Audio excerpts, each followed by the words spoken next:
So in this game called Watery Blocks, we have a few different levels.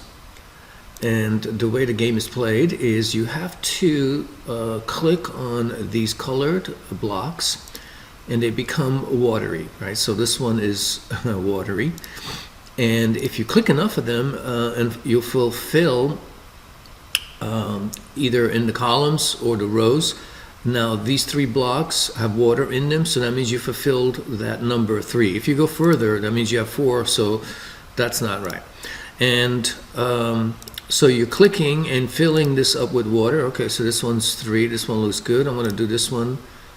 These have become filled. I'm going to number 2, 3, and this one has 4 now. 1, 2, 3, 4. And this one needs a 1, and this one needs 1 more to fulfill 3. So I could do this one right here. 4 looks like that didn't work too well, but anyway, you get the idea. So I'm going to reset, try it again. I thought I had this right, 3. Let me see. This one has to be 1. There's only one way to get a 1 here on that one. And this one has to be 3, so it could be these are different colors. Let me see. So 1, 2. Oh, this one has 4. Now I need 3. It should be right here. Okay. So you see, you have completed this level. You have filled the water. So that's the game. Okay. So let's make a new project. Let me quit this. Right. And we're going to make a new project, a 2D project. I'm going to call it Watery Blocks 2.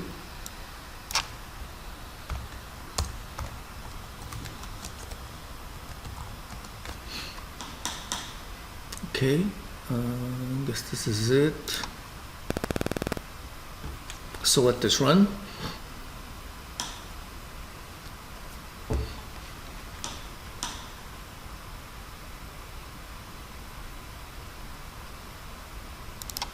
Okay, so we have our project. I'm going to make a couple of new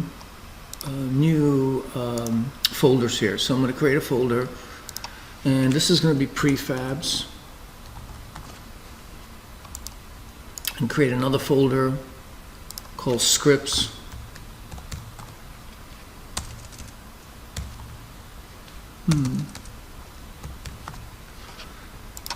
And I think one more folder called, let's see, data, right?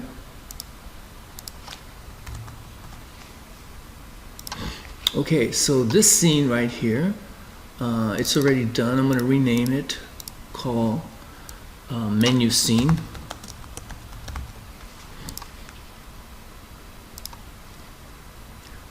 Give it a name, and we're going to, in this scene, we're going to just make a menu with some buttons. We'll have 6 buttons, right? So we'll just hard code these buttons, right? So we're going to make first a background image, and this canvas, we're going to select the camera and drag the camera over to this slot. So in 2D, this is the way you want to do it. And then the image could be up to you. Let me see, layout, I think. Oh, this one. So drag the image and just resize it. Doesn't want to resize. All right, here it goes. You can change the color here if you like, or you could even drag your own image into this slot over here if you have a background image that you like. So I'll just make this dark.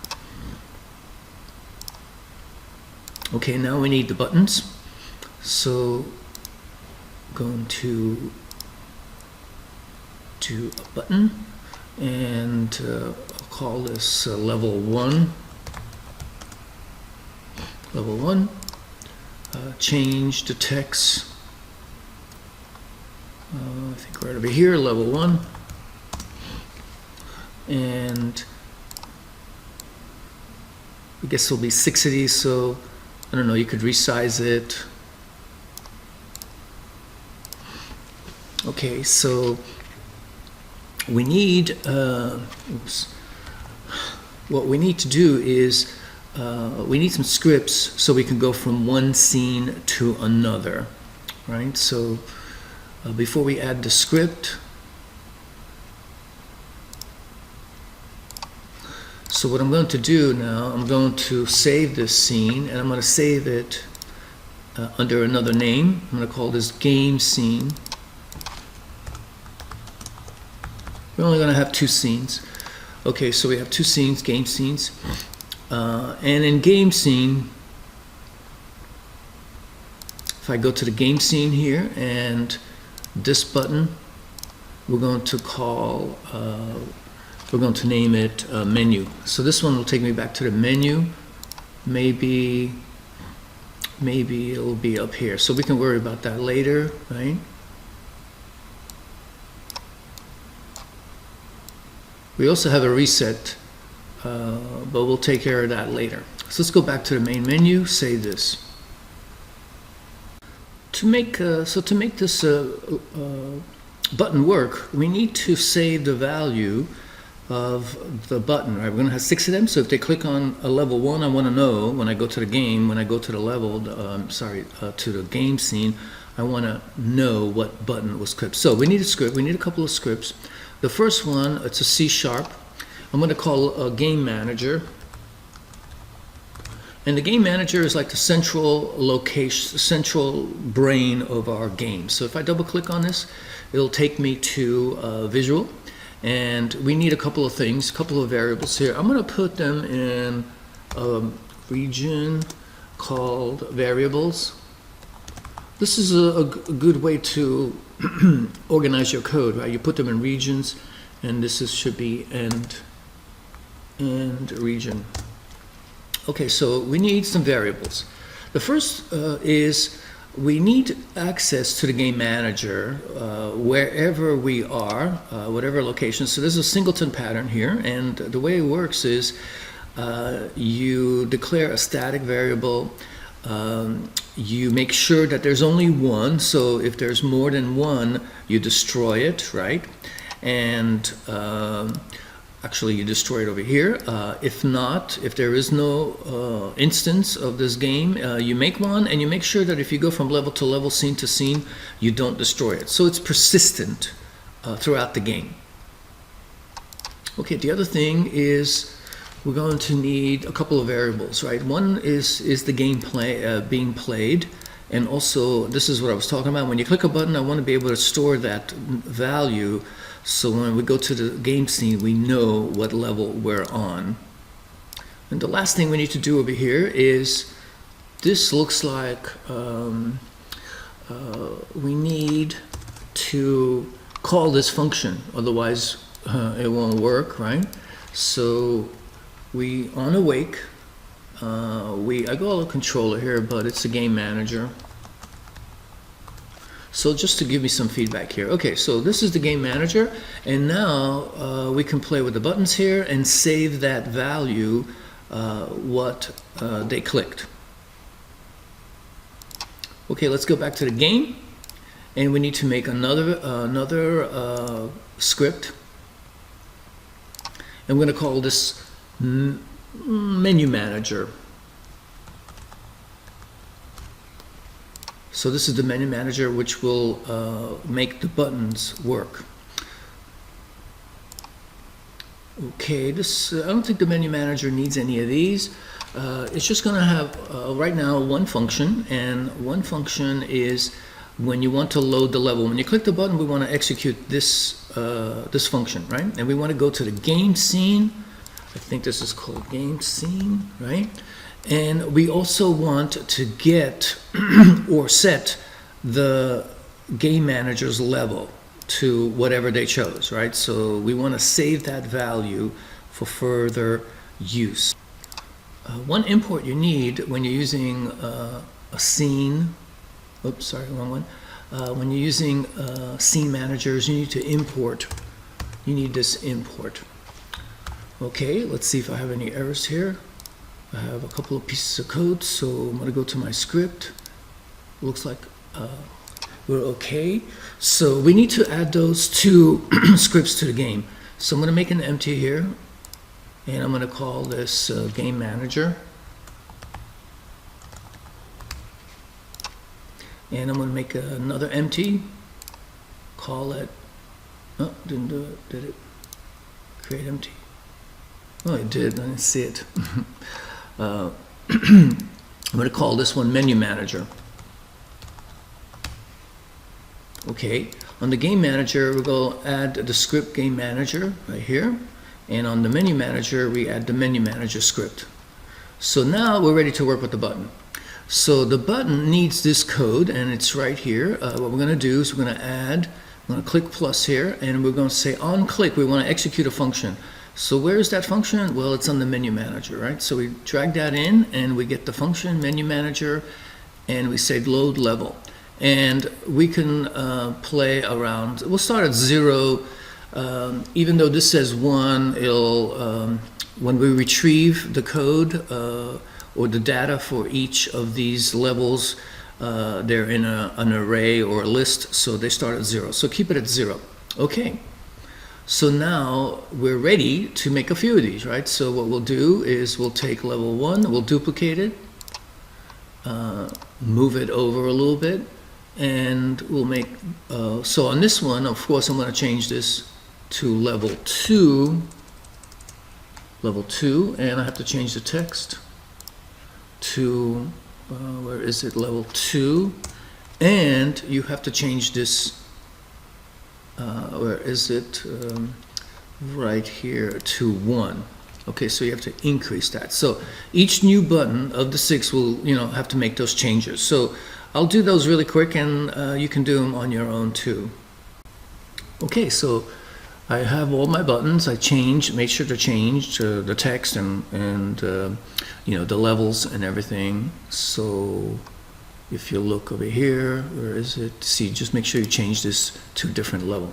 So to make this work, though, we have to, in the build, we have to include both of these scenes. So we have to get the scenes. One scene is missing, so I think the game scene, yeah. So we have to have both those scenes, otherwise it won't work, okay?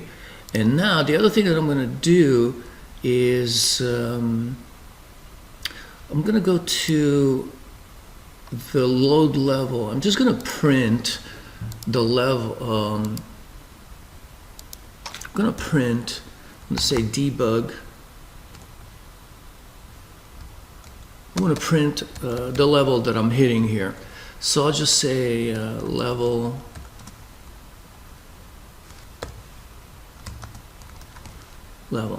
So it'll give me some feedback if I'm getting this right? So as we click, make sure, I want to see those numbers.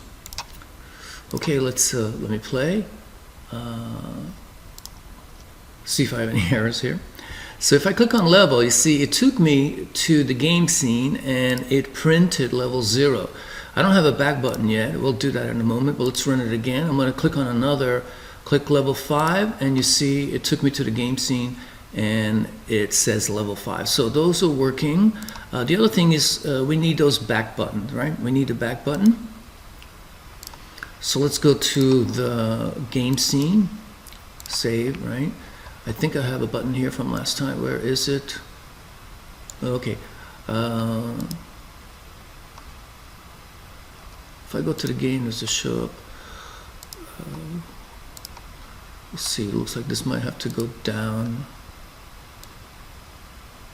Interesting here. If I go to the canvas, just change the picture here.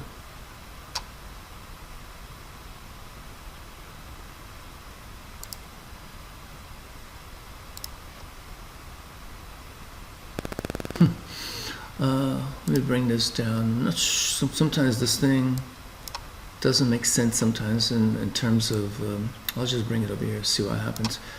If I run this, let's see. So what I want to do is this, maybe it's, I think I had it at 16:9, right? I think that's the problem. Yeah.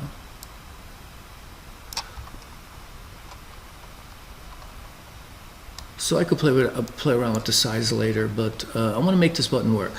So we need another function here.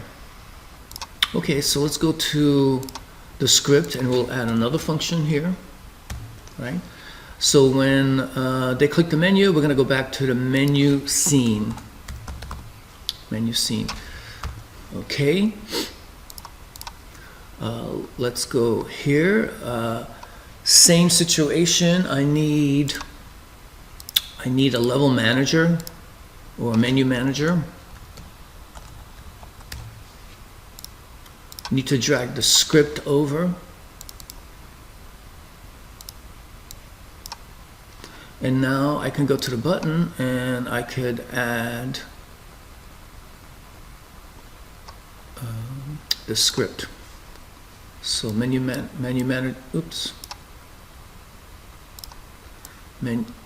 manager over into the slot, and now we want the function menu. Okay, so let's see what happens here, right? I'm going to save this. I'm going to go back to the menu scene. Save. Let's see. These things keep on changing every time. Let me see if I can correct this game. Let's try standalone. Okay, that looks maybe okay. We'll see. Play around with that. So, right. Okay, and then back. All right. So, just have to play around with these scales. Okay, so I decided. I think I'm going to stick with. It's like every time I change this, it just goes back. It's like it just changes on its own for some reason. Sometimes it doesn't make sense anyway. It's really weird. So anyway, I changed it to 1610, right? Okay. So for some reason, it keeps on just on its own changing size. But anyway, look, 1610. That looks like a good size. I'm gonna go to. The other scene, let's see, the game scene, save this, and let's take a look at this. Okay, it's not too bad. Let's see if it changes on me, but anyway, so this looks okay, and this level, I thought I changed this to menu, but I guess I didn't. I changed it only over here, so let me change that to menu. Okay. So I think finally this looks okay. Let me go back to the menu and just test it one more time, right? I'm gonna maximize on play, so let's just see how it goes. So one menu, I don't know, looks okay now.